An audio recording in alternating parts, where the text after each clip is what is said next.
I'm interested in something that honestly may be even more basic. Like, what do people think that they're supporting when they say they support socialism? Because in that poll I looked at last night, CBS found that 58% of Democrats have a favorable view of socialism, and more so among Democrats with college degrees, that number jumps to 71% have a favorable view of socialism. 71%. I saw that and I was like, good God, really? But after I calmed down, I had to remind myself, okay, I spent yesterday arguing about what socialism would actually do. And so before you spend today getting angry that, people like it, maybe find out what's going on with all this. So I started to look into the poll because that's where this whole thing got a lot more interesting. Because the number in a poll is always the sexy part. It gets the headline, it gets shared around, and it gets screamed about on television or on radio shows like this. But before I knew what to make of it, I wanted to know something a bit more basic. Like, what did these pollsters actually ask them? Like, how was the question framed? Like, what answers they allowed to give? Were they like choosing from a list? Were they answering in their own words? Like, did CBS define socialism for them? How big was the poll? Like, all that sort of stuff. Like, who were they? And when it just gets boiled down to 58%, like, you got to ask, what does that number actually mean? And this is probably part of why people don't trust polls anymore. Because over the last decade, we've watched polls miss spectacularly, sometimes catastrophically badly. And every time that happens, people are like, see, polls are just garbage, unreliable, stupid. Yeah, and to that, maybe sometimes that's, I think, it's a very fair assessment. They've been wrong a lot. It's like the weatherman. But we also have this habit of looking at the number and stopping there. 58%, 71%. Great. Okay. What was the question? How was it framed? Who did you ask? Because a poll result isn't just a number, it's a question. It's a structure, a sample, it's a set of assumptions, and then our interpretation of what happened afterward. And half the time, we don't even know what the poll actually asked. We just know the end number. So, after I calmed down, I started digging into the actual poll. And I tip of the cap to CBS because they did something that I wish more polls did. They asked people in their own words what they thought socialism meant. And suddenly the 71% wasn't the most interesting number anymore because Democrats tended to describe socialism using words and ideas like equality, fairness, public services. And like all of those words were descriptions of an outcome, not a process. And and that's where I had to stop and think because I was like, wait a minute. Equality, fairness, helping people, public services, those aren't definitions of socialism. Those are things that if you have flawed logic, you might believe socialism could produce. Those are aspirations, those are moral values. Like they're arguments for why you might support the system, but those are not the system. Socialism is about who owns productive resources, who controls them, and how economic power gets distributed. Like you can argue that socialism, you can poorly argue that socialism creates a fairer society. Fine, enjoy your time at Berkeley, make that argument. But that is so different than saying socialism is fairness. Fairness isn't an economic system. Helping people doesn't tell me who owns capital. It doesn't tell me who controls production. It doesn't tell me how resources get allocated. Like, actually do it right now. Like, don't look anything up. When you're sitting in your car, your office, wherever you are. If I ask you what is socialism, what's the first sentence that pops into your head? Drake, what's yours? He might not be there because I can't Oh, see him. Jeb, I'm still here. Sorry, what'd you say? Um, no, been in here. I'm doing a We've been thought visiting with experiment folks in and across out the of the board. studio. What'd you I'm say? doing a thought experiment across the board. Okay, so what was the question again? What is socialism? What's the first sentence that comes into your head? Socialism? What is socialism for me? Let's see. If I really thought of it, I always compared it to communism personally. What does that mean? Um, I always thought it was, just from what because I didn't study it much, but in high school, did you ever read Animal Farm in high school? Mm-hmm. Yeah, because we read that. I always saw it as just taking stuff from other people that didn't belong to you and giving it to other people was what I always thought it was. That's, I mean, a simplistic answer, but not completely off. I mean, people who are fans of it would certainly have pushback on that, but it's not No, yeah, people that are fans inaccurate. of it certainly would have pushback on it, but that's how I guess that's how I was always told, especially by So yeah, that my was, dad. I needed the audience participation there, and I wanted everybody at home to try to define it for themselves. Not whether you like it or whether you hate it, just what do you believe it is? Because that distinction matters. And like, because I started thinking last night after reading that 71% thing, like maybe we're all using the same word, but talking about completely different things. Like I started wondering how many arguments we as a society or me personally have had where we thought we disagreed about the idea when maybe we were never even talking about the same thing in the first place. Like maybe I spent years hearing people say, I'm a socialist, and immediately responding to like the long economic and historical meaning of what that word socialism means in practice and in history. Meanwhile, that person I'm talking to is sitting there thinking, I just want people to have health care. I want poor kids to have opportunities. I don't think somebody should go bankrupt because they got cancer. I think economic systems should be fair. And I'll be honest, it was a weird realization for me because if that's genuinely what you think that word means, then I understand why you like it. Of course you like fairness. Of course you like helping people. Of course you want people to have health care and be taken care of. I like all of those things too. And and if that's what's happening, so what the hell are we actually arguing about? How many times have I answered an argument the other person was actually making? Because now we have an entirely different problem on our hands. Because maybe we don't disagree on socialism. Maybe we don't even agree what socialism is. Yeah. Like the CBS survey was like over 2,000 grown adults. And overall, most people commonly associated socialism like with all of these good things. But like on the democratic side of things, they did not do what the correct definition is socialism is government control or ownership. But Democrats were much more likely to describe it in the terms of equality, fairness, public services. You've got thousands of people being asked essentially the same questions. What do you think of socialism? But they may not be answering the same question inside their own heads. One person hears, what do you think about collective ownership or control over productive resources? And another hears, what do you think about helping people out with universal health care? Somebody else hears, are you a big fan of the Scandinavian social programs they got going on? Somebody else might hear, do you think rich people should pay more taxes? And and apparently, somebody else hears, are you in favor of fairness? I mean, with Jesus, like, yeah, put me down for fairness. Big fairness guy, big fan. But now tell me something.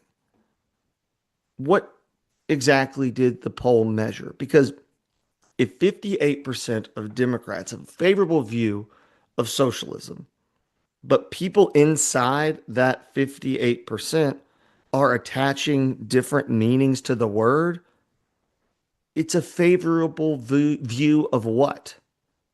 Like, that's when I realized this is how I was going to start my show because it's not really even a monologue about socialism, it's about words.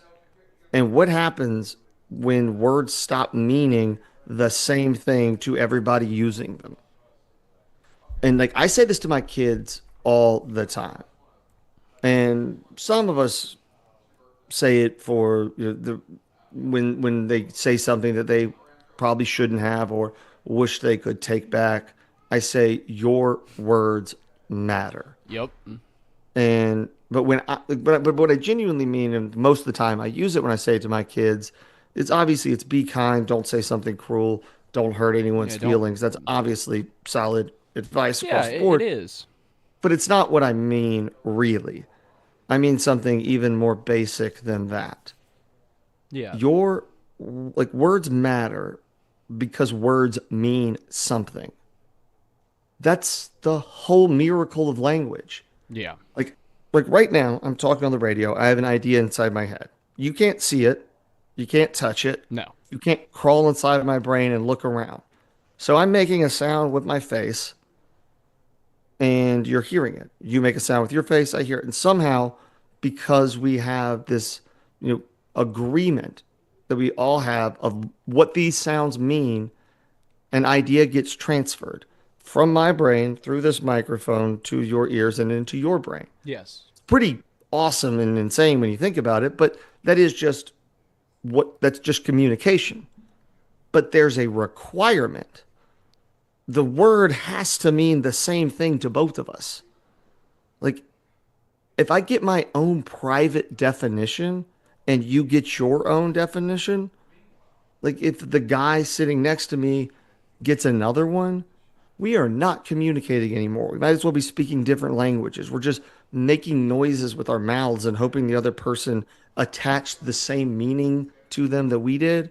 And then somewhere along the way, apparently, without anybody really deciding this, like the dictionary became like a vibes based document. Like definitions are apparently more like serving suggestions now. Like take all the hits. Socialism, fascism, woke. Like actual meaning may vary. Like the word gets to you into like the general emotional neighborhood, and apparently that's good enough. Close enough. Yeah, you know what I mean. Yeah. Except no. That's the whole problem. I don't know what you mean. That's exactly why we have words. And I don't think we do this constantly in politics. Like, let's play the biggest hit. Take fascism. Donald Trump has been called a fascist for years, not by just random people online, politicians, journalists, academics, And Jeb, celebrities. I'll say real quick, something that has driven me crazy all these years is when people just throw out the words fascist or commie and all this stuff like that. I mean, I'm guilty of saying commie as well, throwing that one out. But it just when you compare what's going on to like they compare Trump to a fascist and everything, and you think back to actual fascism in Germany during Well, World. I'm getting, oh, trust me, buddy, You I'm getting getting to there? it. Oh, Okay, I'll let you get oh, there.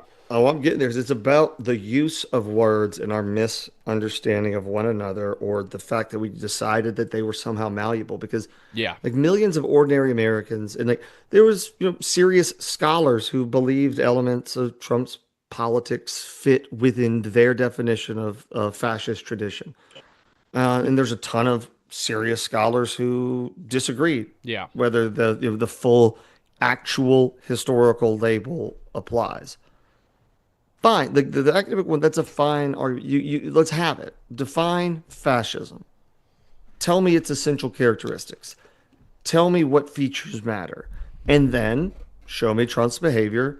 Be it rhetoric, policies, actions, and then explain or point to why they fit the definition. Maybe you make a great case, maybe you don't. But at least now we're having the same argument. What does not work is The quote thing you hear all that Trump is a fascist. Okay, what's a fascist? Well, I mean, he's authoritarian. Okay, All right.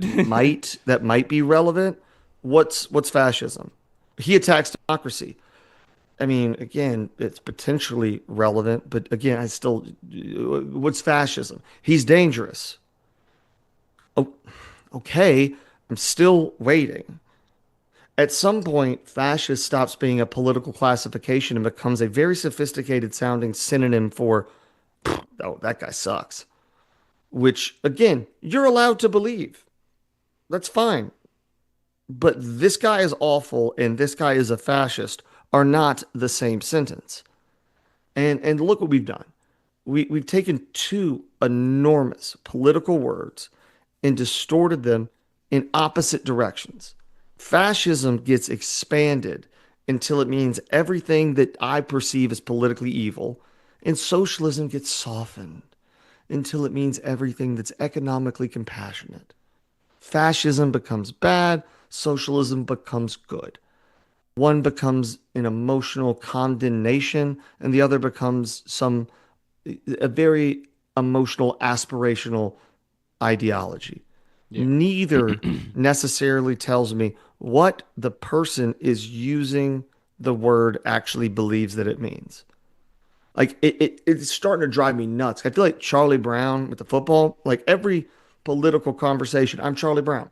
Like there sits the football. I think, all right, we're gonna this time we're going to use a commonly understood definition. I start running socialism.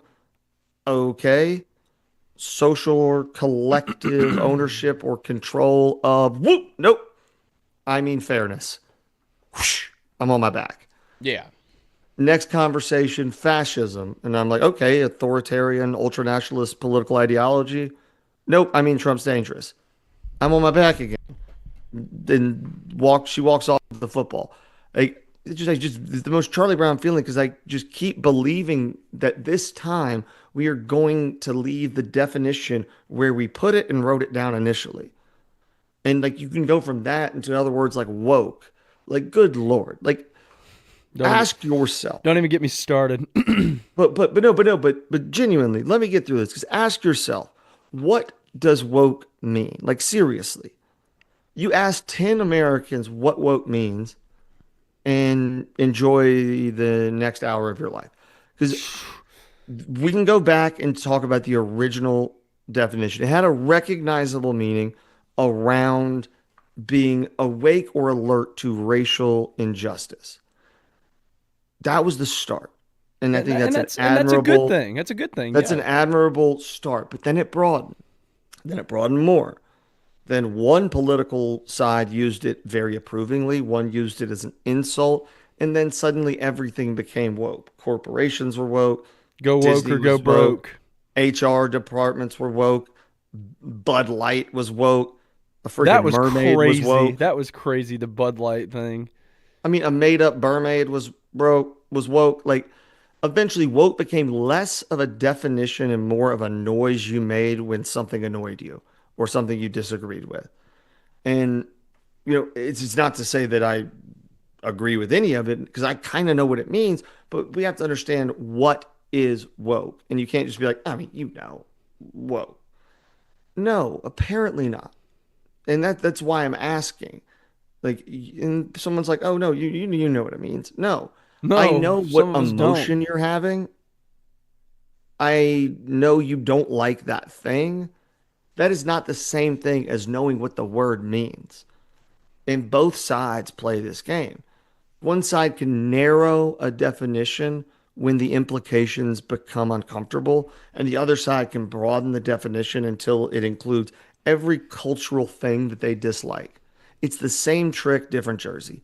And at some point, these words stop communicating ideas and they just become flags of team colors: socialist, fascist, woke, communist, racist, authoritarian, and you throw one out and everybody immediately knows whether you're supposed to cheer or boo. But they may still have no actual idea what the other person really even means because we don't understand what the word is. And this is the part that I really struggle with, the 71%, because apparently we have a lot of people with college degrees from, it's just funny to me because these people went into $100,000 plus in student debt and English degrees who can't agree on a definition. Like, It's come on. silly. Like, if anybody should be militant about definitions, it should be you. You paid six figures to learn words. This is your Super Bowl, baby. Like, it might sound harsh, but it's actually something that education is supposed to teach us. An outcome is not a mechanism. I want fairness is an aspiration and a very good one. This system will create fairness is a claim. And then there's an entire argument living between those two sentences. It's as wide as the Pacific Ocean. But I think there's something else happening too, is that a lot of people who are really attracted to these ideas came into adulthood at a pretty strange period in time, the Great Recession. And I guess I'm trying to walk this in my head. We're up, not on a break quite yet, We're but getting I am near it. halfway in my head. I feel like I'm halfway we through are. in my head. Actually, Jeb, we are on a break. That's you Well, timed it all right, perfectly. all right, all right. My brain timed it out without me even knowing. Well, thank y'all for being in the middle of it. Jeb Hart here with you, and I will see y'all in just a few. Maybe I'll call. Lucky I'm sane after all.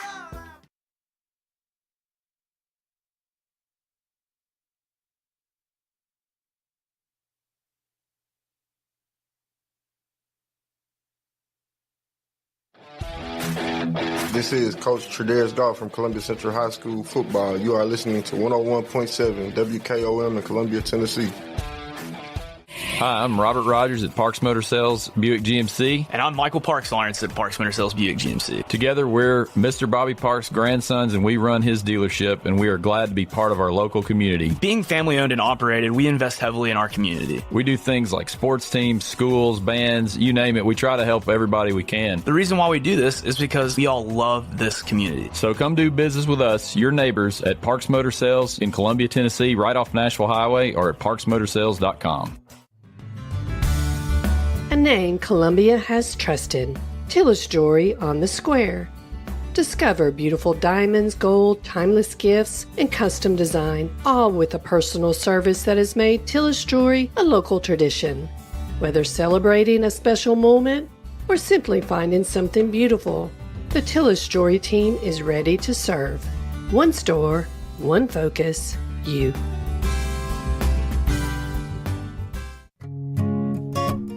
Good news, Columbia. Trips Ace Hardware is now open on Sundays from 12 till 5. Whether you're firing up the grill, working in the yard, or tackling a weekend project, we're here when you need us. Helpful service, quality products, now open 7 days a week. Come see us on Sunday at Trips Ace Hardware at 112 East James Campbell Boulevard, Columbia, Tennessee. Your helpful place. Ace is the place with the helpful hardware, folks.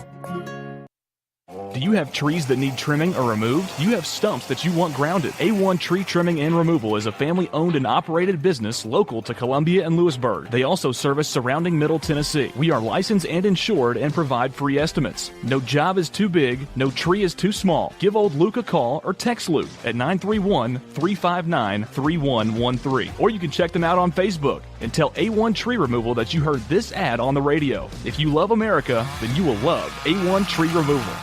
You're not just a homeowner, you're also an ice maker that didn't read the job description owner. Fortunately, you've got heating and cooling built and tested to keep going. American Standard Heating and Air Conditioning, built to a higher standard.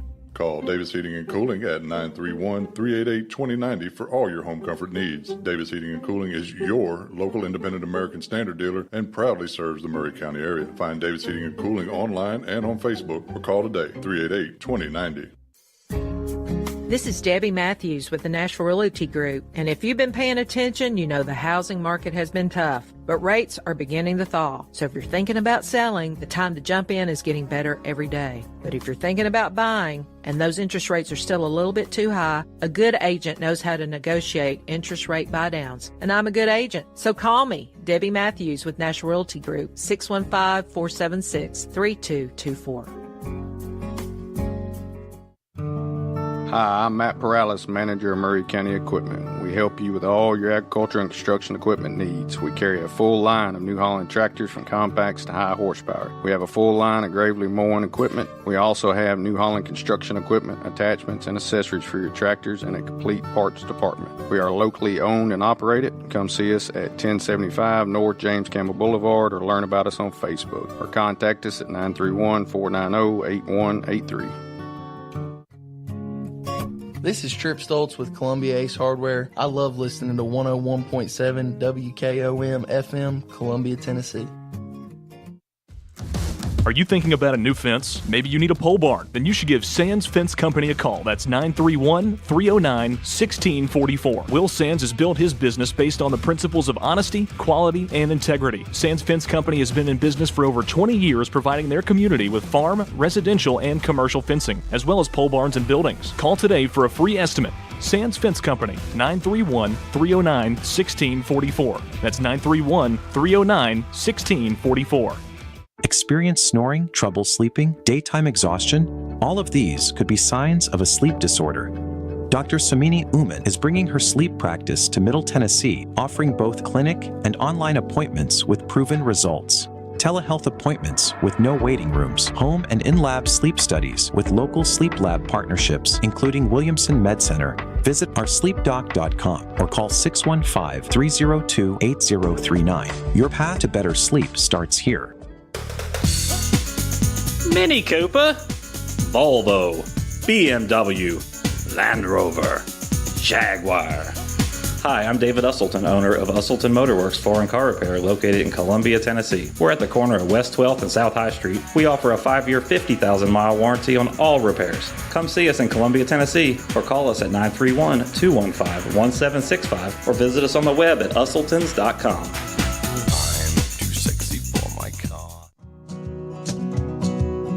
Hey, this is Drake and my dog Carl from the Front Porch Sports Radio Hour. Summer heat in southern Middle Tennessee is no joke, and your animals feel it too. With record-setting temperatures and high humidity, it's critical to keep your pets and livestock cool, shaded, and hydrated. Make sure they have constant access to clean water, shelter from the sun, and never leave them in a parked car, not even for a minute. Take care of your animals like family, because they're counting on you. Hey y'all, Sergeant Jennifer Dalton with Columbia Police Department here. You're listening to 101.7 FM, Front Porch Radio. Slow down in town, y'all. Loading up their friends. Where's my mother? She can't see me here. With tear drinkers and Holy Spirit near.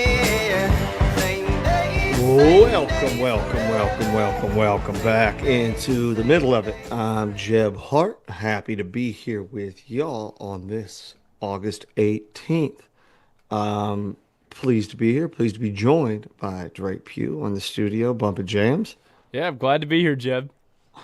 Morning. As I alluded to at the break, my head felt like I was halfway through, and so I'm glad it timed out that way. But we ended it, talking about this idea of definitions and words and what are we even talking about. And to the best of my recollection, I did write down, we're talking about the generation of people that entered the people who were like in favor of this sort of thing entered adulthood at a pretty weird time. And to be fair, I'm one of them.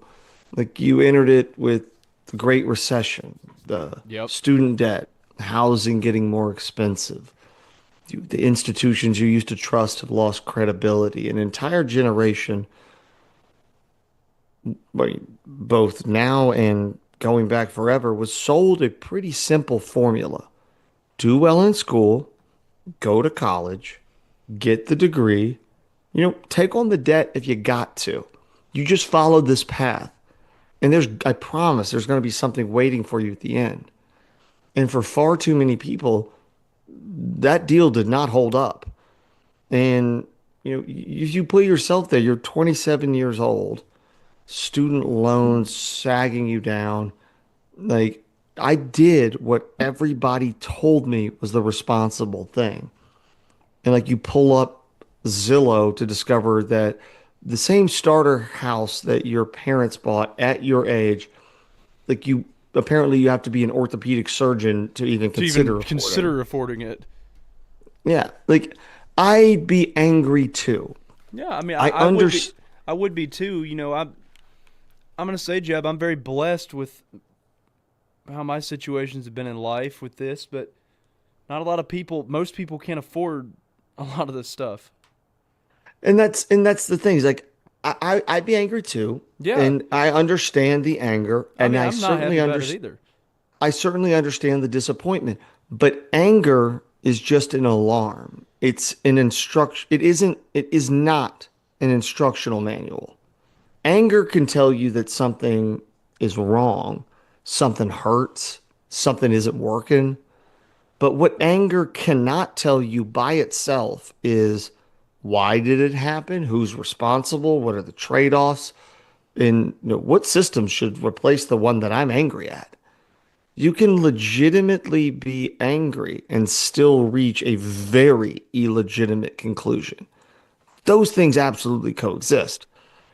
College is absolutely overpriced. Wages didn't behave the way we hoped. Housing definitely became absurdly expensive. And there's a lot of companies and some corporations that behaved, extremely badly.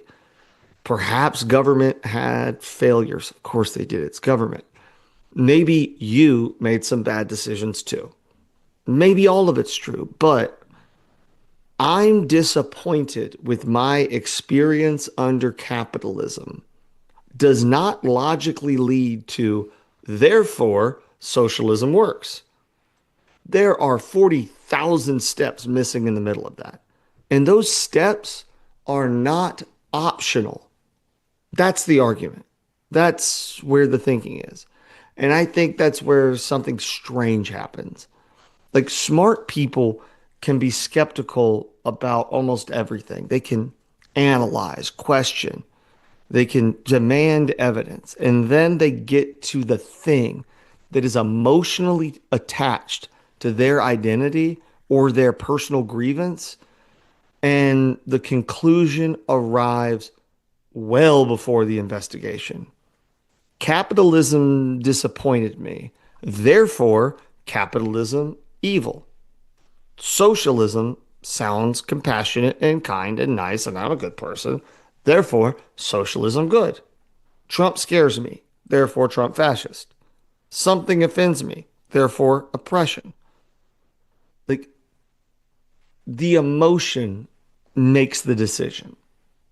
The intellect gets called in way afterwards to write a press release to try to justify the emotions reaction. And maybe that's one of the more dangerous combinations we have right now. Enough education to give the vocabulary, enough disappointment to give you grievance, and not enough curiosity to make you suspicious of the solution. Like, there's another group inside that socialism number, the people who actually do know what socialism means. Okay, then the conversation changes. If you actually understand socialism and support it, okay, I mean, I guess fine. Maybe you don't understand as well as you think you do, but now we can at least have a conversation. Mm-hmm. Tell me how to deal with the incentives. Tell me how you plan to allocate resources or how you prevent concentrated political power. Tell me what happens when human beings start gaming the system, because human beings will always be human beings. Now we can have an actual conversation about socialism. And I think that that's important because the point here isn't that, capitalism solves every problem. I mean, I forget which economist, I don't want to miscredit, but it's because it's the best worst system we have. Okay, it's bad because it's the worst system available except for every other. Like markets fail, companies can exploit people. Governments do have legitimate roles. Like there are reasonable debates about regulation or healthcare, taxation, labor, welfare, education, what obligations we owe to one another. Those are all fair debates. Have them. I want those. Like, and to be had seriously because they're interesting and you can grow from them and we can make the world better from them. But you got to tell me what you are actually advocating. Don't tell me that your ideology means fairness and then force me to argue against fairness. That's cheating. Yeah. You built a moral conclusion into the definition. You basically asked me, are you in favor of being a good person? Well, yeah. Yeah. Wonderful. We've solved politics. Don't tell me somebody is a fascist when what you mean is, I think he's kind of an ass. Just say he's kind of an ass. I know what that means. At least now we're communicating. That's what I just keep coming back to. So maybe our political discourse isn't breaking down only because we disagree too much, because we always have, but maybe sometimes it breaks down because we're not even disagreeing about the same thing. I say socialism, somebody else hears compassion. Like I hear and understand the economic structure of what that means. They just have the feeling of what they believe it could accomplish. Like you hear authoritarian danger when someone says fascism. Like somebody else says woke, 14 people hear 14 different things. And then everybody gets furious because, of course, we do. We are using the same words to have a completely different conversation with one another. It's like two people arguing over whether a restaurant serves good pizza. And then one guy thinks they're talking about that Italian place down the road, and the other guy thinks they're talking about some sushi restaurant they went to yesterday. Like everybody has something to say, but then you got to be like, wait, hold on. What are we talking about the same restaurant? And that's all I'm asking politically.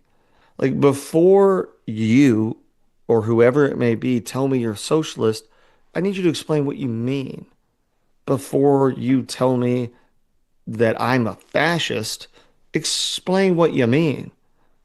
Like before somebody else or me or anybody else says that something is woke, we need to at least understand what that means in reality.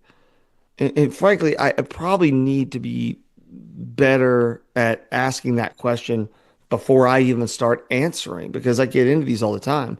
Definitions can evolve. That happens. And also there are always gray areas. Like there are like with anything else, there's schools within socialism and there are legitimate scholarly agreements about fascism and socialism. Language changes, it evolves. I'm not suggesting that every word has one like eternal definition that's carved into stone that can never be changed. But there has to be a shared center and understanding, some basic agreement, something a lot sturdier for public discourse than, well, I mean, that's just kind of what it means to me. No, no, no. That's how you feel about the word. That's not what the word means. There has to be enough common meaning that when I say something, you have some reasonable idea of what I'm actually saying. Otherwise, arguments or compromise become impossible because before two people can disagree about an idea, they have to know what idea they're actually disagreeing about, which again, kind of what I brought up at the front, and it brings you back to my kids. Like your words matter. And of course, don't use them to hurt people, but it also means something a lot simpler. Know what you're saying. Understand what the other person is saying. Because if we can't even do that, we are not arguing anymore. We are just making noises with our faces. Everybody's angry, yet somehow everybody's certain. Nobody is entirely sure what anybody else even means. And eventually, Charlie Brown stops trying to kick the football. And eventually, people stop trying to talk. Like, we will look around and ask, why is everybody screaming? Why don't they understand? Why can't I persuade them? Why can't they understand this? Like, why does every disagreement become personal? Like, why does nobody understand the other side? Well, I mean, maybe it's because somewhere along the way, we decided that the dictionary was something that we could self-edit because we're like, oh, that's what it means to me. And now we're all really confident in using the same words to talk about completely different things. And maybe before we figure out the answer to every political problem in America, we should make sure we're answering the same damn question. Yeah. And I jump in, my guy. I'm so yeah, that was about half of I that mean, was the I second half of agree, it. Jeb. You summed it up perfectly. I agree that before, like, we need to stop letting our feelings control all these, all of our politics. But I mean, if you're just this idea that, you know, I've seen, and again, it's not going to be, I would not consider it scholarly research, but you see so many of these man on the street interviews where people are asked to be like, do you think Trump is a fascist? They're like, oh yeah, 100%. They're like, what's fascism? And they can't answer. And then you see Yeah. other ones where they say, are you a socialist? And they say yes. And then, What's okay, what's socialism? socialism? And then they answer with some emotional version, not the actual thing, what it is, which is, an economic policy about the ownership of property in the state being like, it's this idea that we assume we know. And I think that that comes down to something I've talked about a few weeks ago is this idea that, with the internet, AI certainly coming into it, is that we have this illusion of understanding. We believe we know more than we do because we can ask a question and get an answer. But getting an answer is very far from understanding that answer. And we jump to this idea that I got it. And also, most of the time, most people only ask the question that they want the answer to or they want the answer to be. And those are very different things. And it doesn't allow the context, it doesn't allow you to fully understand the way offs, the trade offs, and also the ability to talk to somebody else about it who might have a different opinion on it because your only opinion was the end answer that you jumped in front of the line to get without fully understanding what it took to get to that answer. Then also without ever thinking about whatever question you asked that probably was a leading question to get you to an answer you already wanted. And then we walk around holding this definition that in some cases we made up on our own in our heads, having conversations with people and fighting about the completely wrong thing because either we made up a definition or the people who told us about it made up their own. And we're playing a game of dictionary telephone and we don't even recognize it. And then we're mad at everybody all the time. Like the dictionary exists for a reason. If we want to invent new words, we do it all the time. It happens. Invent them. But do not start bobbing and weaving with these like very, very seriously well-known, historically documented social and economic governmental policies that have been implemented in many, many places, and they'd be like, oh, that's not what it means now. It still means the same thing. Yeah, the definition hasn't changed. You don't get to I mean, and that's the kind of same thing with the socialism thing is the definition changes or like it doesn't mean that now because everybody's always like, point to me one place where socialism worked. And they're like, well, okay, it was never actually done right. Or, I mean, that's not real socialism. It's not what we're talking about. We're talking about something completely different. So what we mean, and you're like, show me where it worked, which is why it's a lot easier to change the two sentences in the Webster's dictionary than it is to defend history because of the grievance you feel in the present. That's how it happens.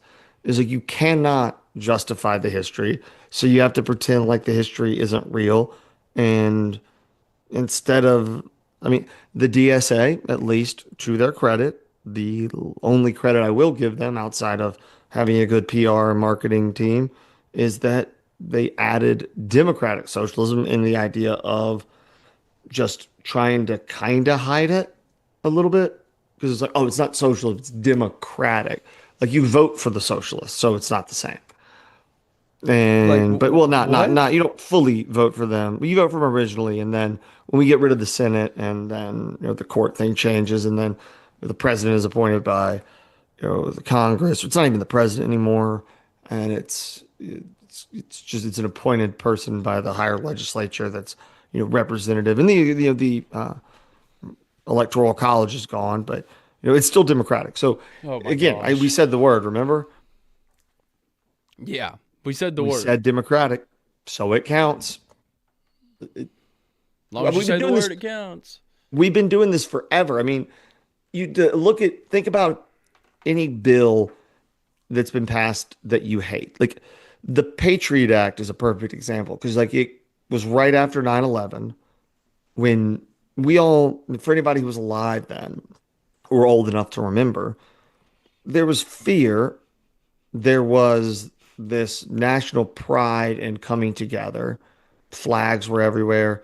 And there's, the military buildup of, we went to war with places that didn't do 9/11 because somebody had to catch hands.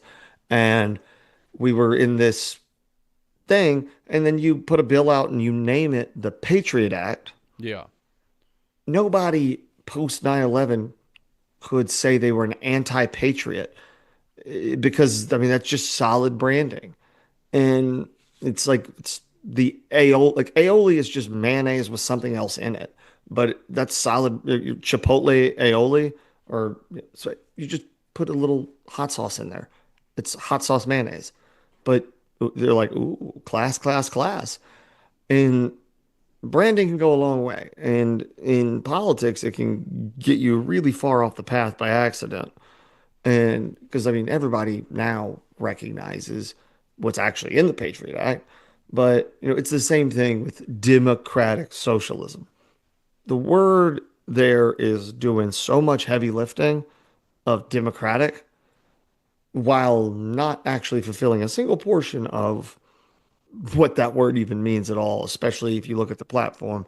And if anybody shows online, if you want to go back and look at it yesterday, I went through the nine major platform pieces that they were trying to get accomplished, and the wild, wild infeasibility of it that it's not even like adjacent to reality.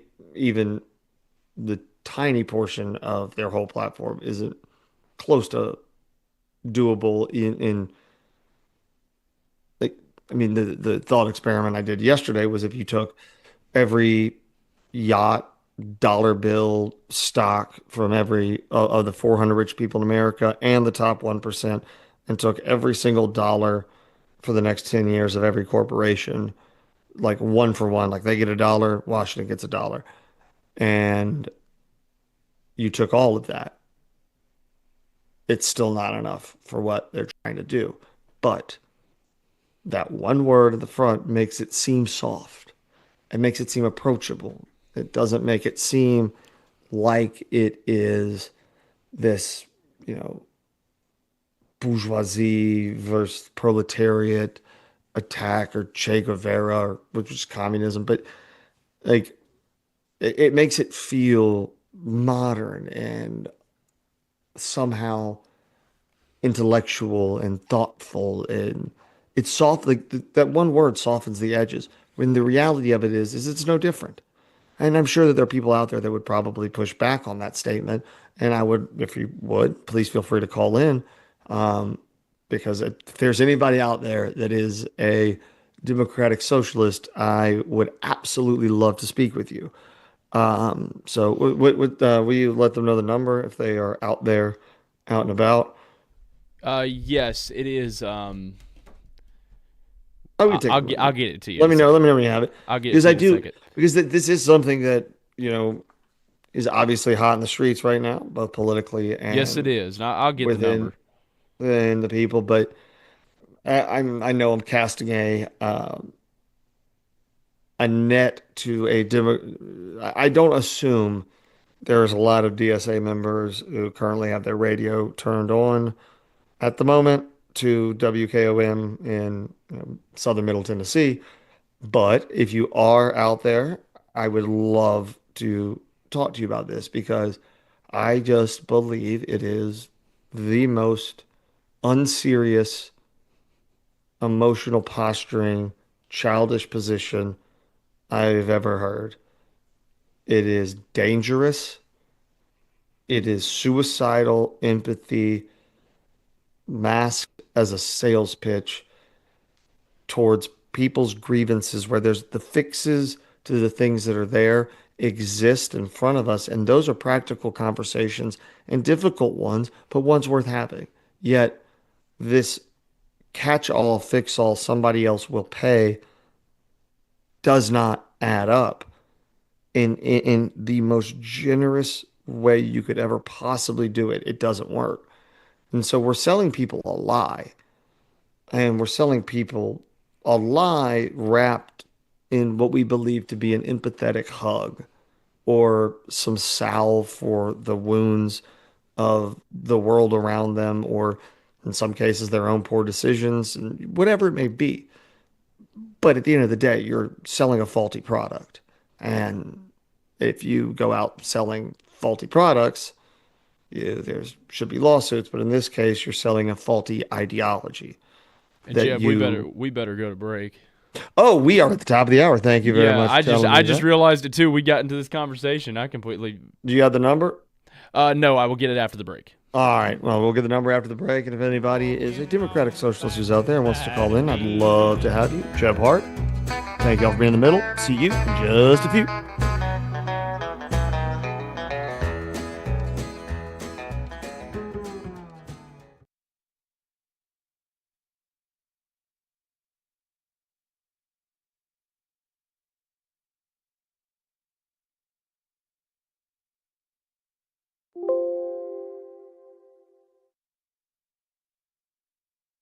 Lala's winds took down trees, utility poles, and transmission towers.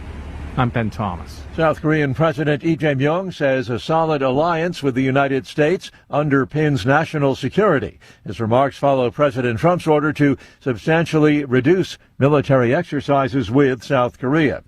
Although a 60-day window for talks with Iran over the Strait of Hormuz has now closed, President Trump insists that nothing is set in stone. According to Fox News, Trump claimed that the 60-day deadline was irrelevant because there was no timeline, and that the U.S. has a back channel for talks with the Islamic Revolutionary Guard. Correspondent Luke Garrett, President Trump says the U.S. has no talks planned with Iran, but he's insisting the Strait of Hormuz is operating despite limited traffic.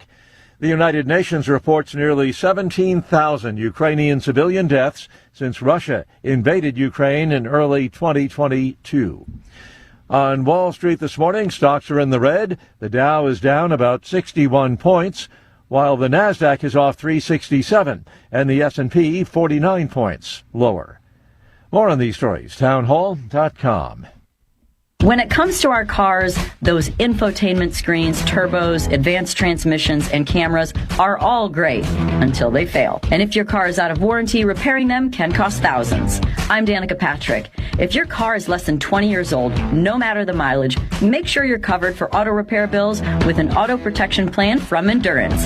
They've paid out hundreds of millions in claims and helped drivers with plans that cover engine, drivetrain, electrical system, transmission, and more. Endurance gives you straightforward claims processing and direct payment to your certified mechanic. And your rate won't go up no matter how many claims you file. When your check engine light comes on, don't ignore it because you're worried about a big auto repair bill.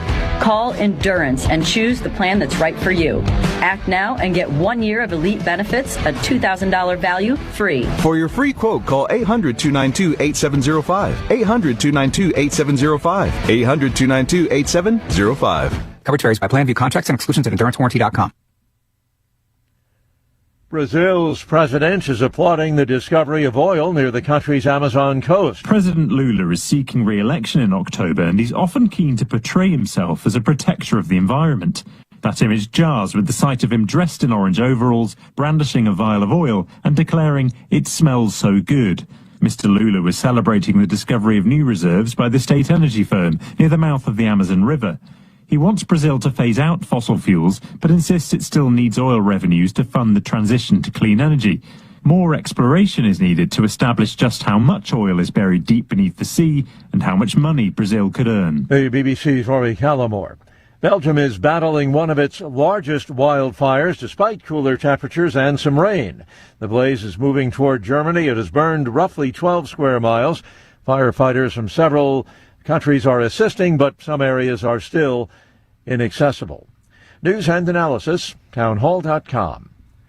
A judge has halted efforts to relocate FBI headquarters to a D.C. office building. The judge ruled President Trump's administration illegally discarded a previously approved plan to build a new facility in Maryland. A site in Greenbelt, Maryland was chosen during former President Biden's administration. But Trump appointees sought to reverse that decision last year in favor of repurposing the Ronald Reagan building, a federal office complex a few blocks from the FBI's existing headquarters. Maryland and Prince George's County filed the suit. The Maryland location was selected over Virginia following an intense competition between the two states. Mike Hempen, Washington. As the primary season nears its end, attention turns to key states, including Florida, Wyoming, California, and Alaska. Today's primaries highlight Republican-led redistricting and battles between Democrat establishment candidates and progressives.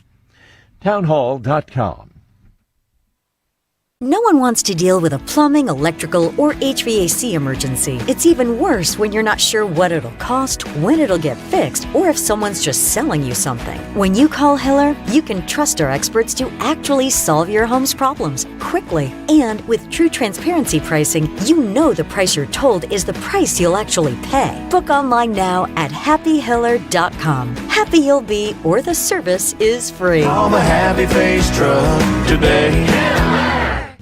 On the farm, uptime isn't just nice to have, it's a must-have. That's why JLG Ag telehandlers are a multitasking workhorse. Whether moving and loading more, stacking higher, or even accessing tighter spots with compact models, these machines help poultry, cotton, and row crop producers maximize every moment on the job. Once you get behind the wheel, you'll get more done. It's that simple. See JLG Ag telehandlers for yourself. Come out to try green equipment in Columbia, just off Theta Pike.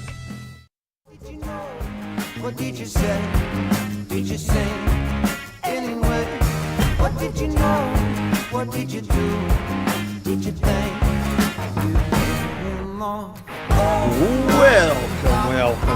Welcome back into the middle of it. We are in our second hour on this August 18th. I'm happy to be here with y'all. I'm Jeb Hart.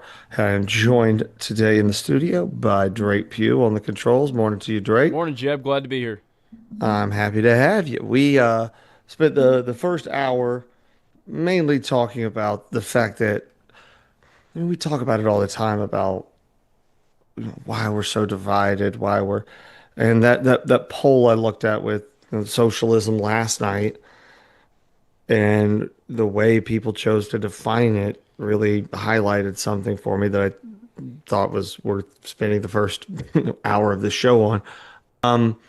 So we can get to some other stuff that I'm not gonna, and I spent yesterday's show talking about it as well, so I don't want to bore with that. I don't know if you heard about it, Drake, but there's a story involving Stephen A. Smith and the National Association of Black Journalists. No. It's pretty interesting. And it's interesting, not specifically because of Stephen A. Smith or Jasmine Crockett or the people involved. It's because underneath the personalities, the politics and all of that, there's a much bigger question about journalism as a whole. Because the NABJ, uh, recently they had a conference and they gave Stephen A. Smith its thumbs down award, which is apparently the biggest critique they can give. And they accused him of what what they as an organization described as, I believe it was a recurring pattern of disparaging commentary towards prominent black women in politics, sports, and in media, which that's a serious accusation. They didn't say that Stephen A. Smith was wrong or that he was being a bit unfair or that he was a bit too harsh. It was a recurring pattern of disparaging black women. And if a journalism organization is going to make an allegation that broad, I think the standard ought to be pretty simple. Show your work. Like that is especially interesting. And I know it was probably especially hurtful to Stephen A because he's got a long history with the NABJ. Like he's openly talked about, like, and praised it about how important the organization was to him. Like it helped start his career. Like he went to a job fair when he was younger, trying to break into journalism, and like he's in the NABJ was a representative there was the one who helped get him like this. I don't know if it was an intern or a full-time job at the Philadelphia Inquirer, but like he's also like appeared at the NABJ events many times. He's been like given awards. He's been a part of a broader that broader professional community for years. So when one of the most recognizable black journalists and commentators in America is being publicly condemned by one of the most prominent organizations representing black journalists, and one of the examples, it becomes interesting because one of the examples that comes up that they didn't even cite it really themselves. They spoke in generalities, but one of the examples that's come up by most people is in connection with his criticism involving soon to be former Congresswoman Jasmine Crockett. And Stephen A., like he'd been critical of her style and her rhetoric, particularly the way she talked to other members of Congress about Donald Trump in public, just the manner of it all. And a lot of people, like, there's a ton of people who liked what she did. They think it was funny. They think it was fearless. They think she says things about Trump and the Marjorie Taylor Greene or whoever that other people were too cautious to say. In the same way that people on the right feel that way about Trump. And they see that confrontation as part of her appeal. And I get that, but Stephen A. just looked at some of that same rhetoric and asked just a slightly different question. How is this going to play with the people who don't already love you, Jasmine? More specifically, how does it play with the voters?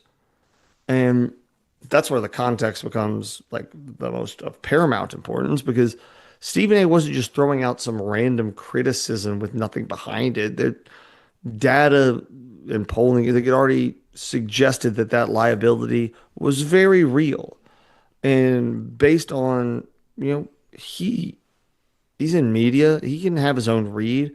And based on his read in the state of knowing the state of Texas and how that kind of rhetoric tends to play outside of a politician's like core supporters, Stephen A. made a pretty reasonable argument that it might not be the most helpful way to win an election.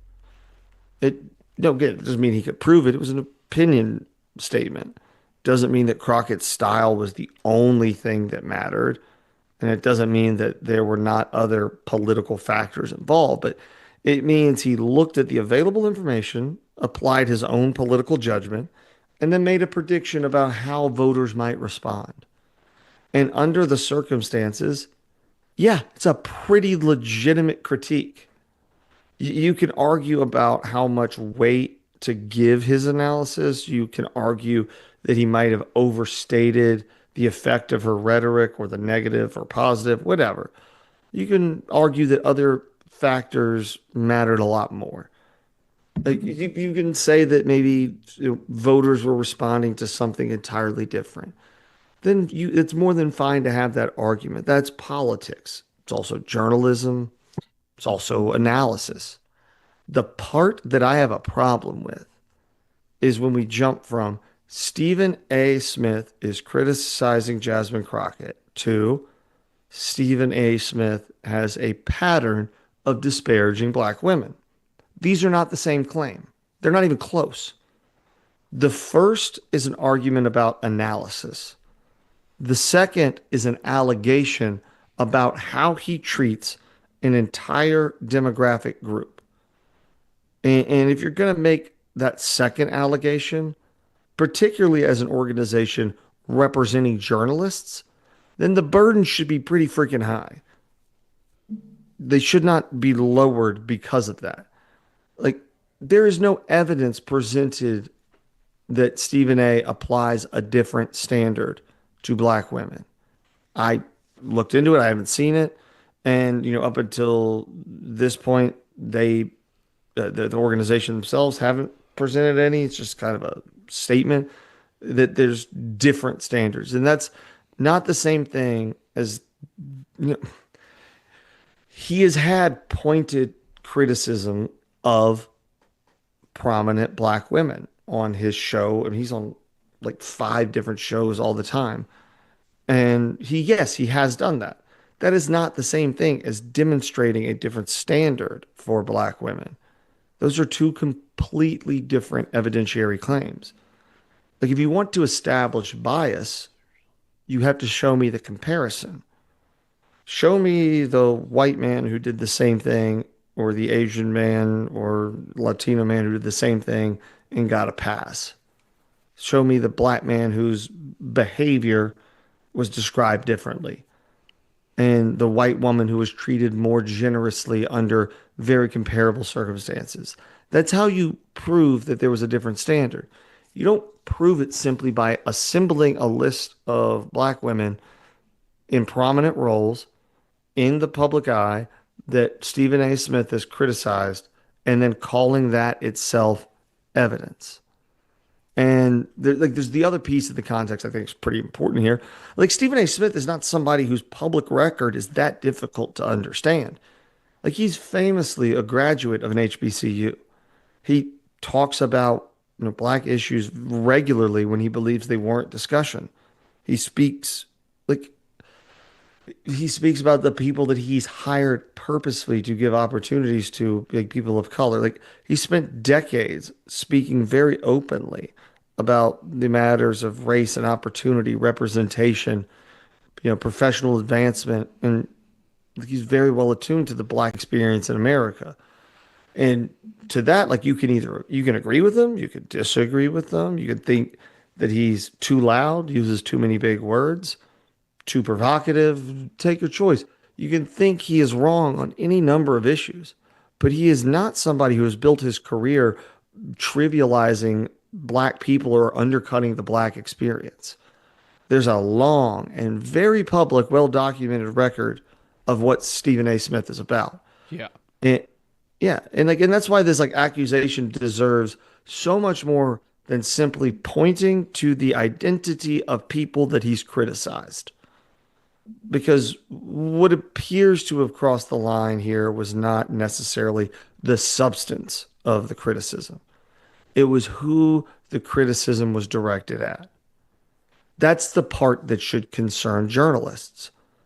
If comments were unreasonable, your job is to show why they were unreasonable.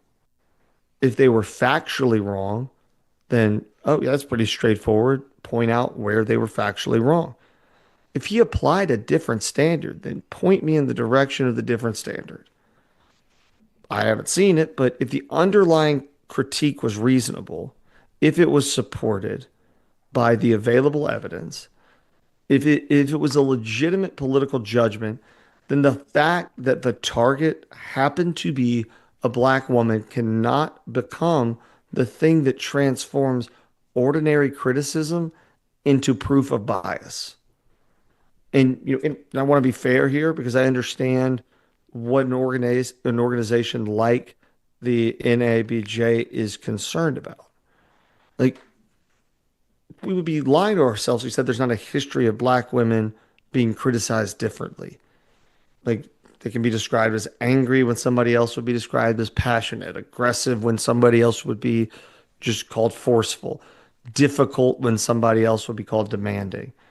Like, there's a history of stereotypes being applied to black women that in ways that are so unfair or demeaning and sometimes genuinely professionally damaging. That's very real. So, like, if the NABJ wants to pay close attention to that, I understand why, because they should.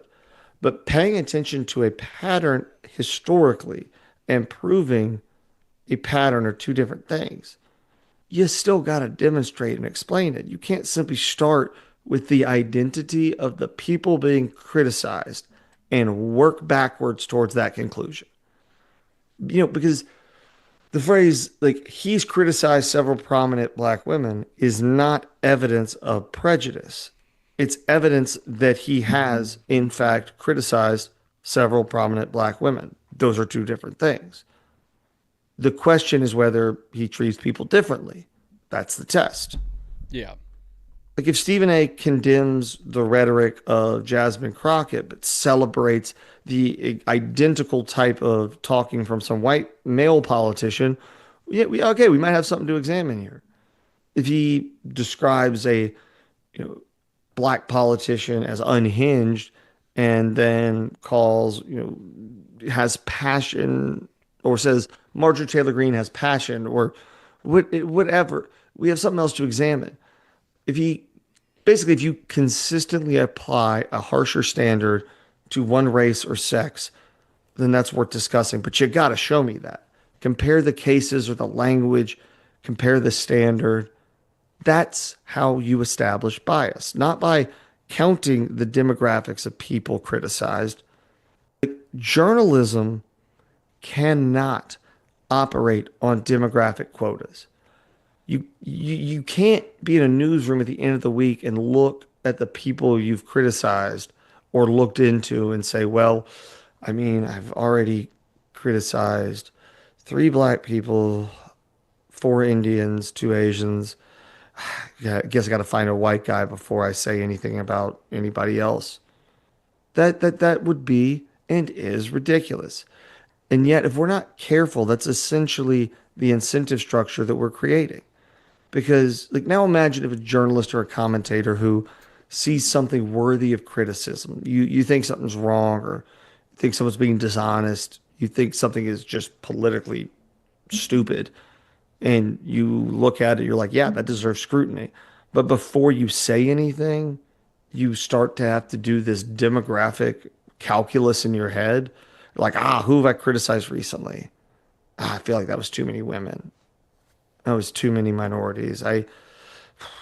How is this going to look if someone pulls all these clips together and, like, kind of tightens them up? Be like, this is what he did last week. That's just not a healthy editorial standard. A journalist should be thinking, is it true? Is it fair? Can I support it? Am I applying the same standard I would apply to somebody else? Those are the questions, not whether the demographics of your criticism are perfectly balanced at the end of the month.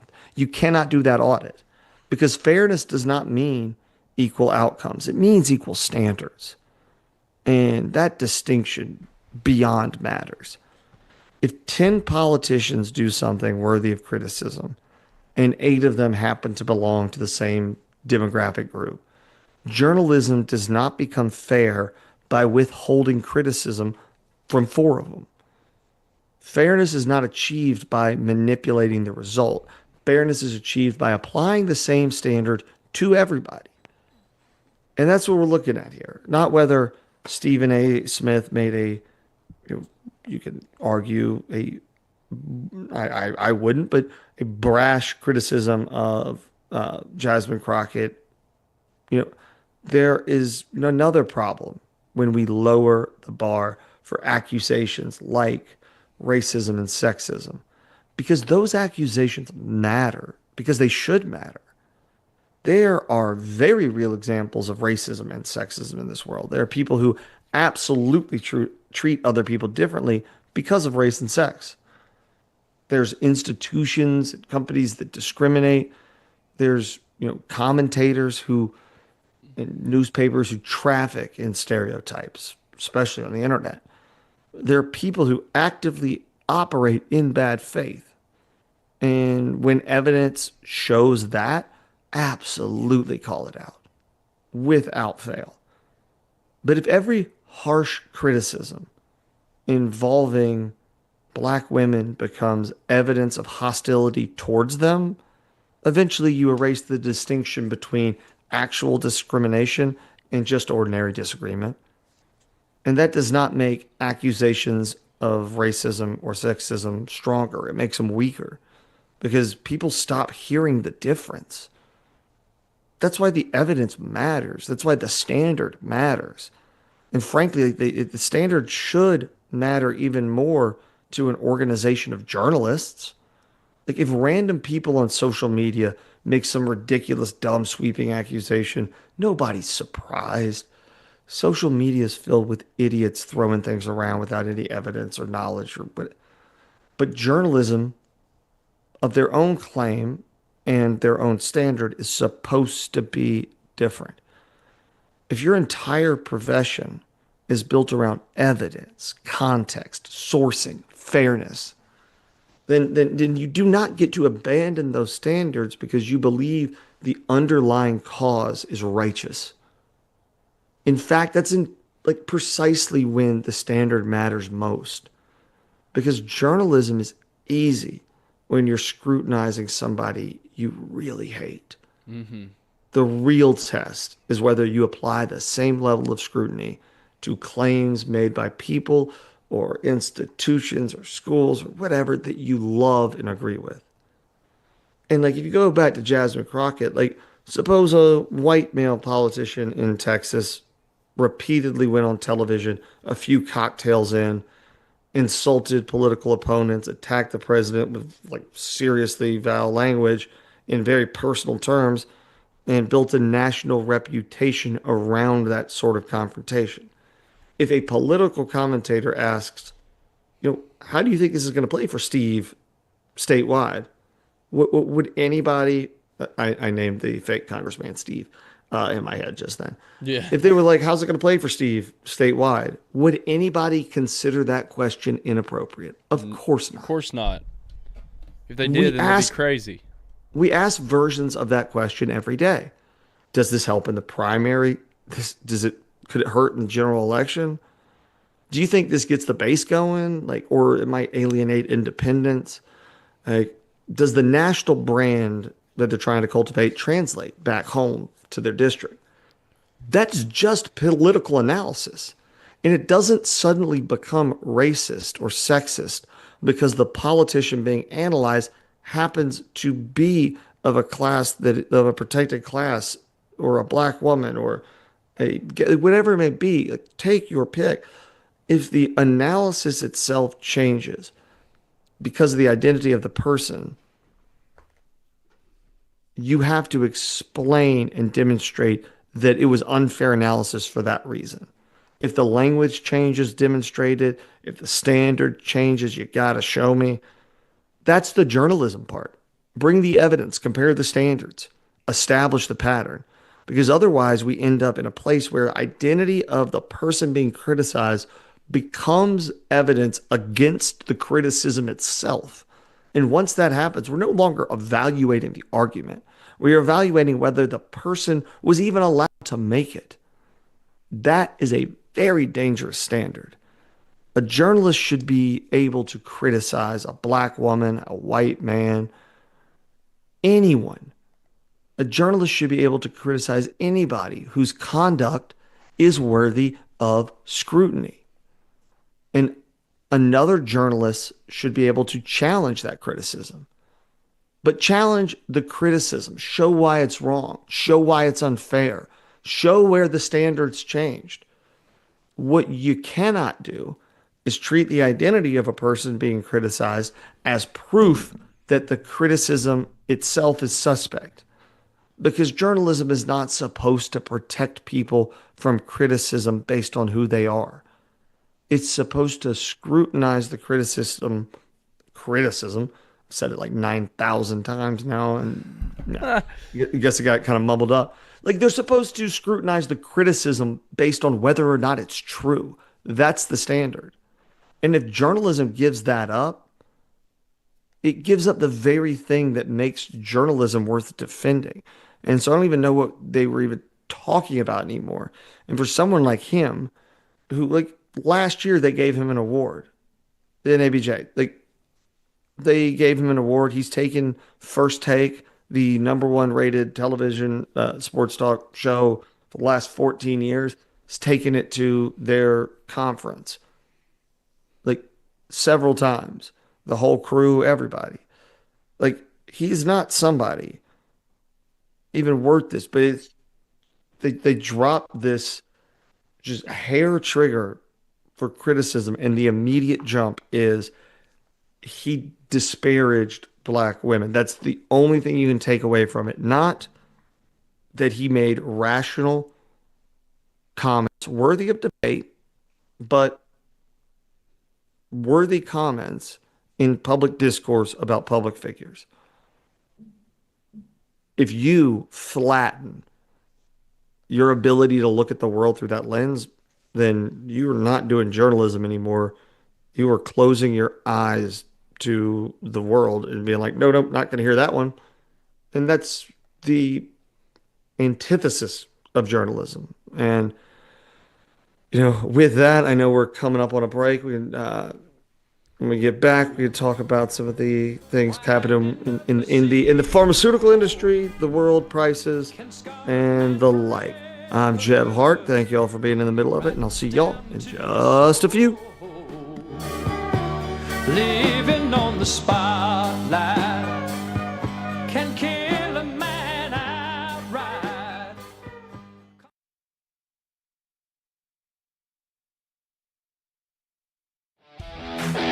This is Coach Tredaris Goff from Columbia Central High School football. You are listening to 101.7 WKOM in Columbia, Tennessee. We at Hollins Pharmacy must be doing something right. We've been providing pharmaceutical services in the Middle Tennessee area for over 60 years. The guiding principles of our business are fast, accurate, friendly, personal service. We do not have long waiting lines, and our phone calls are answered by a staff member. We strive to get to know our customers by name, not just a date of birth or number. We are your locally owned hometown pharmacy, and we appreciate your business. We urge you to come visit us at Hollins Pharmacy, 1608 Hatcher Lane here in Columbia. Hey, this is Derek Ransom with 10 Pin Alley, voted #1 family entertainment center in Murray County. We offer 32 bowling lanes, giant arcade, laser tag, bumper cars, and a full cafe and bar menu. We also specialize in group events, kids and adult birthday parties, company parties, sports team parties, and holiday parties. We're located at 322 East James Campbell Boulevard in Columbia. Call us today at 931-381-BOWL or visit us at 10pin.com. 10 Pin Alley, it's where the good times roll. In today's uncertain world, you can never be too careful about your family's financial future. That's why the Parker Group, a part of Baird's Private Wealth Management, is offering a free second opinion on your financial plans. Let us review your current plan, and we will identify any gaps and offer suggestions to improve it. Please call the Parker Group at 931-548-3737. That's 931-548-3737. Robert W. Baird & Company Incorporated does not offer tax or legal advice. This is Mark Curry at the Trailer Store. We are a local, family-owned business. Every day, I work with my wife, Susie, my mother, Becky, and my son, Justin. We offer a full line of lawnmower trailers, utility trailers, stock trailers, and a full line of trailer parts. We also offer service. Come see us at 1021 New Lewisburg Highway. Call us at 931-381-2795. That's 931-381-2795. Farmer Johnny here, Taylor Family Farm. Want to give y'all a little look-see. We raise 100% non-GMO, grass-fed beef, pasture chicken, and pork on our family farm. Everything that we grow is raised with love and care to ensure the highest quality and nutrition for our family and customers. You can shop online at TaylorFamilyFarmTN.com or visit our farm store in person at Etheridge, Tennessee at 301 Dave Reisner Road. That's TaylorFamilyFarmTN.com for more information. Hi, I'm Kelly Dobson, owner of Caring Hearts Home Healthcare here in Columbia. For over 20 years, we've proudly served our community, locally owned and operated, providing trusted care you can count on. We support seniors, individuals with disabilities, and even short-term care after surgery. From personal care to homemaking and companionship, our team is here to help you or your loved one live safely and comfortably at home. Call Caring Hearts today at 931-381-5470 or stop by in person, 1121 Trotwood Avenue here in Columbia. Hello, I'm Rick Whitley. And I'm Daniel Pollard from Jones & Lang Sporting Goods. We would like to take this opportunity to thank all of you for the many years of support. Since 1966, Jones & Lang has been locally owned and operated and supplying teams from T-ball to college. Stop by and see what we can do for you. We offer a wide variety of services from silk screening and embroidery to our custom trophy and awards department. We're open Monday through Friday, 8 to 5, and Saturday, 9 to noon. Remember, Jones & Lang Sporting Goods, the look of a winner. Hello, my name is Zach Maddox. I'm a proud third-generation owner-operator of Columbia Paint and Wallcover, founded by my grandfather, Ralph Maddox, in 1946. We offer a variety of paint and wallcovering products, but our passion is customer service. We can offer many personalized services and can come out to your house or business if needed. Come visit us at our Columbia location or our new Spring Hill location behind Church of the City, or visit us online at paintcolumbia.com. This is Coach Devin Simler from Columbia Central Baseball. You are listening to 101.7 WKOM in Columbia, Tennessee. Mini Cooper, Volvo, BMW, Land Rover, Jaguar. Hi, I'm David Usselton, owner of Usselton Motorworks Foreign Car Repair located in Columbia, Tennessee. We're at the corner of West 12th and South High Street. We offer a 5-year, 50,000-mile warranty on all repairs. Come see us in Columbia, Tennessee, or call us at 931-215-1765 or visit us on the web at usseltons.com.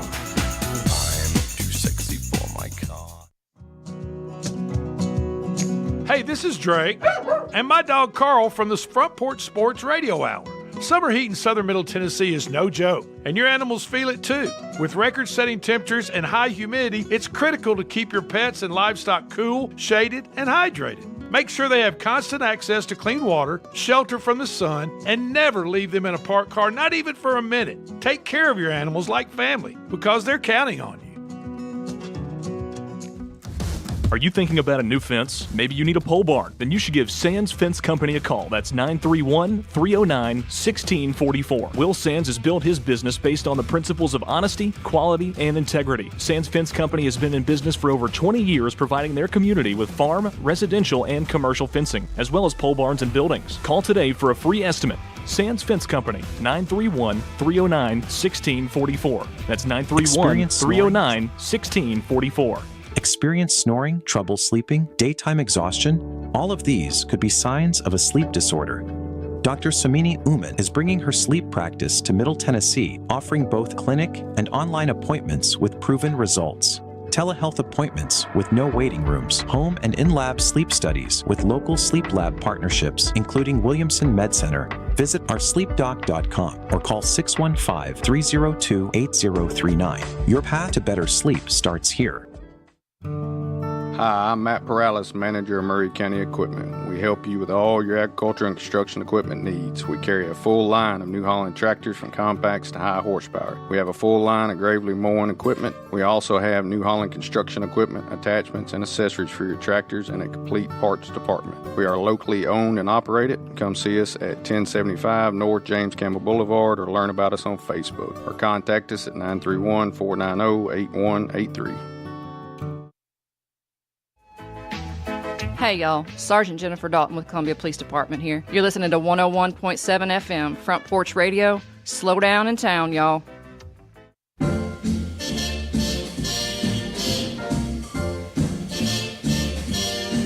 Somewhere beyond the sea,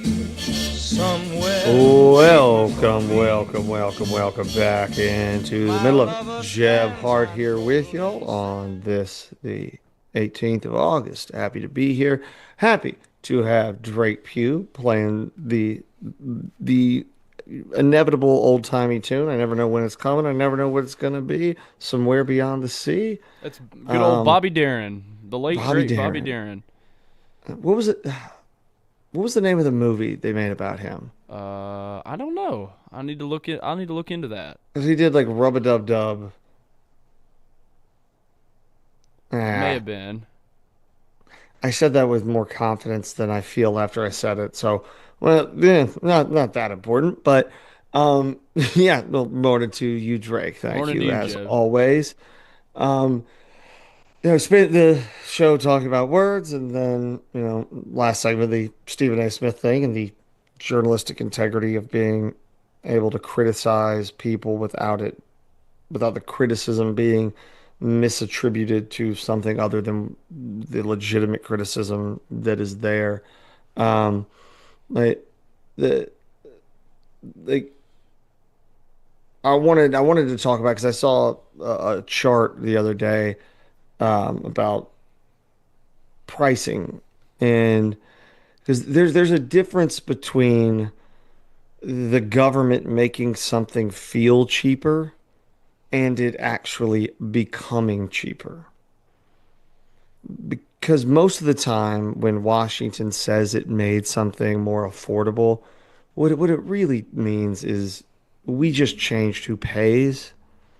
And yeah, maybe the consumer pays less, or the insurer absorbs more. Jeb, I don't mean to interrupt you, but I've got the number. If anybody has a comment on the show, they can call 931-388-3636 and press number 5 for the comment line.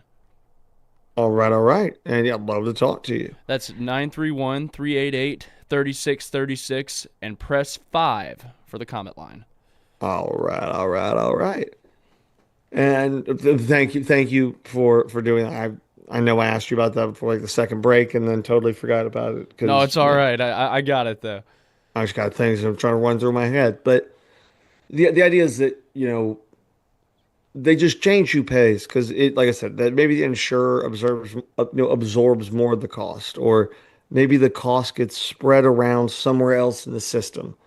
But the real question is, the underlying price sometimes barely moves at all, and oftentimes goes up. And I guess I just want to spend this last little bit talking about the prescription drugs, because I think it's one of the cleanest examples of that distinction. Is, if anybody has a memory well enough to know, Joe Biden spent the years that he was in office, and then the time when he was campaigning until he was shoved out the door by Pelosi and Schumer, like he was taking this victory lap over insulin. The line you heard constantly: we capped insulin at $35. Well, sort of. What Biden actually did was cap the out-of-pocket cost of covered insulin for Medicare beneficiaries at $35 a month. And that helped those people, absolutely. But it did not make insulin cost $35. It didn't lower the market price for everybody. It didn't make insulin universally cheaper. And it certainly didn't fix the underlying pricing structure. Those are just two very different things. And insulin is especially important because it's not some like discretionary purchase. If you need insulin, you gotta have insulin. You don't get to walk in and look at the price and say, "Oh, I mean, it's too expensive. I guess I'll skip it this week." Like, for people who are insulin dependent, like for some people, not taking it means becoming critically ill or potentially dying. So the consumer already has almost no ability to walk away from that transaction. Then we got to think about the things we have to layer on. Got to layer on insurance, then Medicare, Medicaid, PBMs, rebates, co-pays, deductibles, and then sprinkle in on top a little bit of government subsidies. And eventually nobody is really staring at one clean market anymore. The patient sees one number, the insurer sees another, the pharmacist sees a different one, and inevitably, in this case, the government absorbs part of the cost. And before we start confusing shielding someone from the price with lowering the price itself, we got to understand that those are not the same thing because they are really two different ways to make something feel more affordable.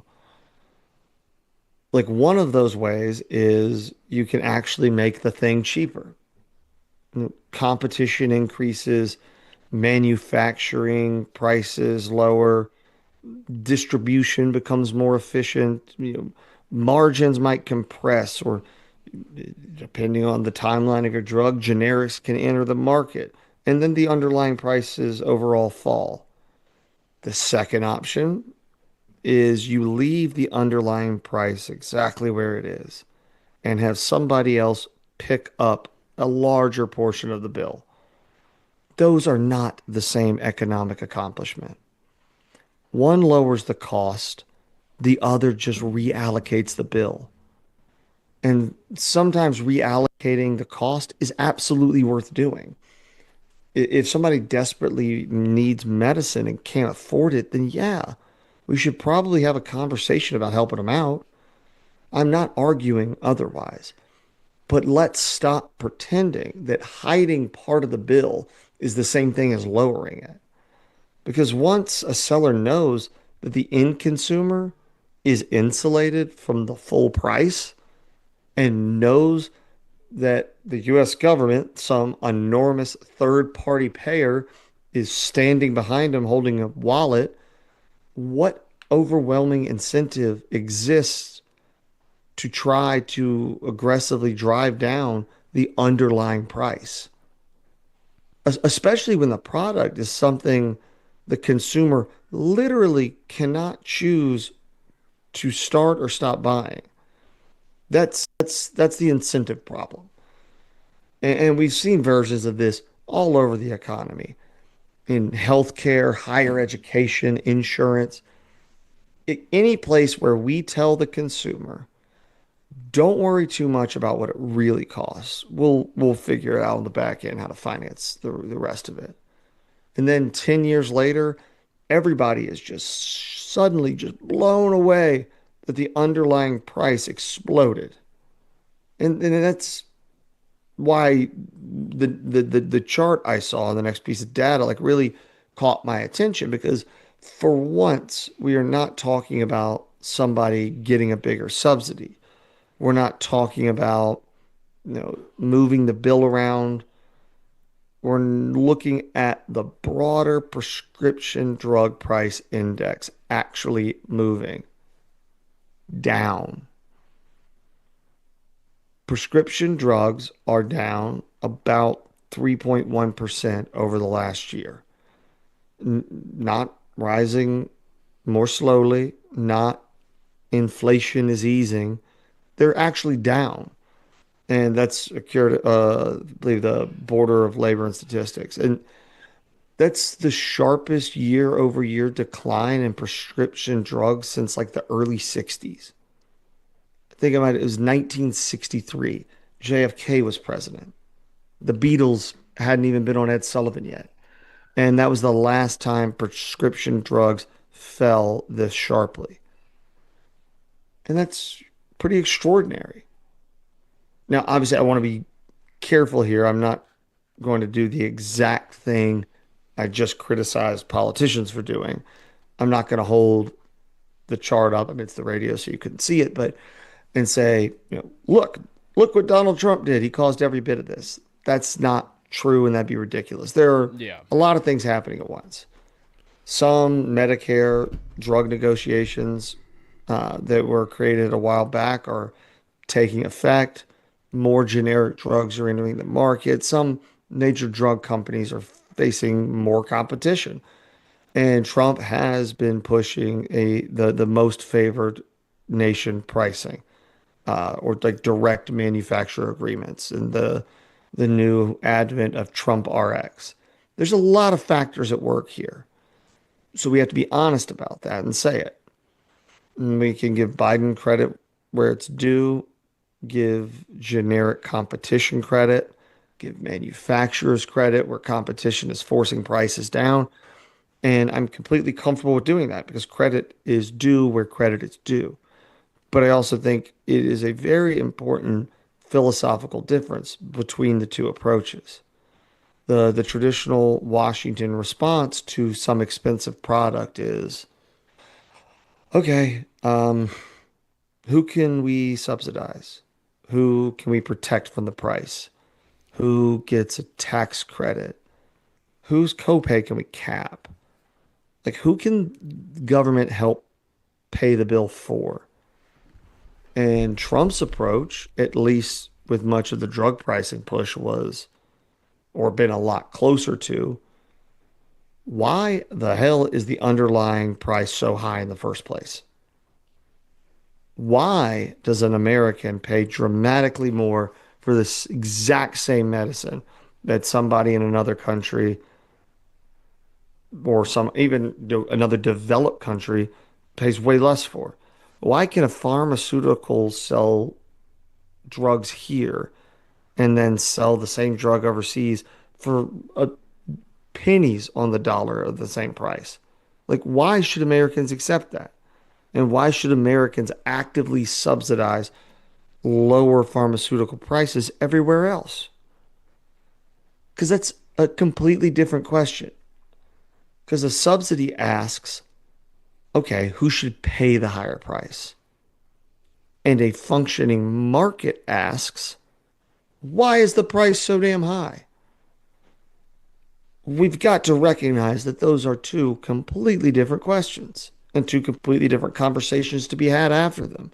And if you actually force the underlying price down, you potentially help everybody, not just seniors or Medicare beneficiaries, not just whatever group Congress happened to write into the legislation. Everybody starts from a lower price. That is real affordability. And that's where, Biden's insulin victory lap looks very different to me. And again, he helped Medicare beneficiaries. I think that's great. I'm glad that they did that. But when he stood on a stage saying, we capped insulin at $35, that sounded much broader, and it's a much better political pitch to say than what actually happened. Because he did not make insulin cost $35. He didn't fix the market. He didn't make insulin cheaper for everybody. He capped one group's exposure to the price. Everybody outside of that protected group still had to deal with the underlying system. And that's the difference between subsidizing affordability and actually creating affordability. One makes the bill hurt less for one particular person or group of people, and the other actually makes the bill smaller. And over the long term, we all know which one we would rather have, because government subsidies are not free money. The federal government doesn't have a magical pile of cash just floating above the economy. Ultimately, everybody pays. Taxpayers, premium payers through insurance, and employers, end consumers. Somebody, somewhere in the system, the cost gets moved. And sometimes moving that cost is justified. But moving the cost is not the same thing as eliminating it. So when I looked at that chart the other day and see that prescription prices were down 3.1%, like I said, the largest decline since JFK. That's why I think the story is bigger than one number because maybe, just maybe, we are beginning to move away from this idea that the only way government can make something affordable is by putting a subsidy between the consumer and the inflated price. Maybe the better goal is to make the inflated price come down. And I'll grant you that is harder, it's messier, it's more difficult. It means confronting some pretty powerful interest groups head on. It means creating competition. It means asking uncomfortable questions about why Americans pay what they pay. But if you can actually do that, you don't need to hide the price from the consumer. You don't need to move as much of the bill somewhere else.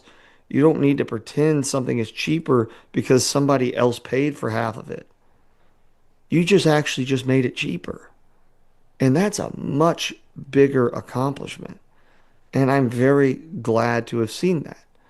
And I think that that sort of ideology within government is something we could use a lot more of because we use a subsidy or a stump speech bumper sticker slogan of we capped insulin at $35 or I made gas cheaper or take your pick of any, I mean, the eggs thing or go take your pick of any quick political slogan that they said they fixed and ask yourself the question, did the actual price become lower or did we just pool government resources together and we all kind of made it cheaper together and giving no incentive to the producer to actually make it cheaper and then take a victory lap patting ourselves on the back because we did it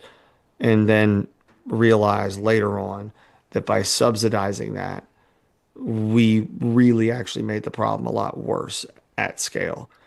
Like you can look at college as the best example. I mean, student loans that we give to 18-year-old kids, doesn't matter if they're going to a community college or Vanderbilt, that's like 80 grand a year. I forget what it is, but it's a ton of money. And they're approved for it if they got in, and it's one of the only financial commitments in your life that you can't declare bankruptcy from, you can't default, if you die, someone else still has to pay for it, and the government backs it. So colleges have no incentive to make things cheaper because they know that the government's going to pay for it. They're going to get their money. That's why you have colleges have 800 times the rate of inflation since the 80s, and places like Harvard are sitting on almost 40 billion, maybe 35 billion dollar endowment, and still raising prices. Like they have no incentive to actually make it more affordable or make it more worth the cost because genuinely, it's a sad thing to say, but genuinely, what do they care? They're going to get paid. Like if I had a business where I knew people either needed to have it or desperately wanted to have it, I knew I could charge whatever I wanted, and the people who were coming there weren't actually the people tasked with handing over their own cash at that moment, I would have no incentive to be competitive in the market. I would just raise prices all the time because until like it stopped coming, until the money stopped flowing in, like why would I? That's just general economics from like the buy side, sell side, all of it. Like we just don't understand the incentive structure of it all and the way that the government's approached the prescription drug thing with under Trump with this Trump RX as well as the most favored nations pricing, I think is a significantly better way to actually solve the affordability crisis or affordability problem, depending on how you want to see it in America, because this idea that, I mean, people campaign on it because it's the thing that bothers Americans the most, but just saying I'm going to make things more affordable is a much more complicated question, because it could be about, energy costs make things more affordable. Logistic, red tape can make things more expensive. Tariffs on other places can. There's other sides of a lot of these coins, and it's an incredibly deep and nuanced thing that we try to just compress down to, I'm going to make things more affordable. Yeah, housing prices are expensive. Yes, that's a big problem. Is it because the price of wood got more expensive, labor, or if you're in California or some of these other states, is it because the permitting is so ridiculous, so expensive and timely? It's a much bigger question than the campaign podium will allow you to get into. Yet it's the most important question to all Americans based on all, available polling. So we need to actually try to find ways like this to fix the underlying problems. It's not some singular fix. And anybody who tells you there is a singular fix to that is lying to you, because it's not. It couldn't possibly be. You don't make houses cheaper by giving people government money to help buy the first house. That might help a lot of people buy a first house, but it also would mean, with Kamala Harris's plan of giving first-time home buyers $20,000, congratulations, you just made houses $20,000 more expensive. It's pretty straightforward, and then everybody else pays for it and it spreads around. You fix the affordability crisis by actually making things cheaper, and that comes in a multitude of ways. And it could come from different parties, different ideas, different ways of going about it. But you cannot actually fix it by throwing other people's money at the issue and saying, see, that didn't hurt so bad this time. We'll all pay for it later. And that's not how things actually get better. And I hope things get better. And I hope you have a great rest of your day. I've been Jeb Hart and will continue to be when I see you tomorrow. Thank you all for being in the middle of it. Until then, be careful, be kind, be good.